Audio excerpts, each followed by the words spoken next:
మీలాంటి senior dietitian అందులో US లో 15 ఇయర్స్ వర్క్ చేసి వచ్చారు. Hmm. మీరు ఒక ప్రొడక్ట్ తీసుకొచ్చారు డయాగ్రాండ్ అనేది. డయాబెటీస్ పేషెంట్స్ కి ఇది ఎంత వరకు యూస్ అవుతుంది? ఇప్పుడు డయాబెటీస్ వాళ్ళకి ప్రోటీన్ పౌడర్ ఎందుకు అని చూస్తే మనం ఇందాక అనుకున్నట్టు మన డైట్ లో ప్రోటీన్ తగ్గిపోయిందని చెప్పాను కదా.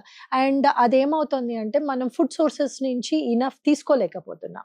సో అట్లాంటి టైమ్స్ లో మేము ఏం రికమెండ్ చేస్తాము అంటే డయాబెటిక్ వాళ్ళకి ప్రోటీన్ పౌడర్స్ రికమెండ్ చేస్తాం. It's nothing. ప్రోటీన్ ఎంత వరకు అవసరం డయాబెటిక్ సో పేషెంట్స్? చాలా అవసరం ఉంటుందండి. ఎందుకంటే ప్రోటీన్ లేకపోవడం వల్ల ఏమవుతుందంటే మసిల్ లాస్ అవుతుంది. డయాబెటిక్ అన్నంగానే వాళ్ళు ఏం చేస్తారు, అన్నం తగ్గించేస్తారు. అన్నం తగ్గిస్తారు కానీ అదే రేంజ్ లో ప్రోటీన్ ని పెంచరు డయట్ లో. సో దాని వల్ల మసిల్ మాస్ లూజ్ అయిపోయి వాళ్ళు సన్నగా అయిపోవడము, వాళ్ళకి స్ట్రెంగ్త్ లేకపోవడము, నీరసం రావడము, టైర్డ్ గా ఉండడం రోజంతా, ఇవన్నీ డిఫరెంట్ సిమ్టమ్స్ ఆఫ్ డయాబెటీస్ అన్నమాట.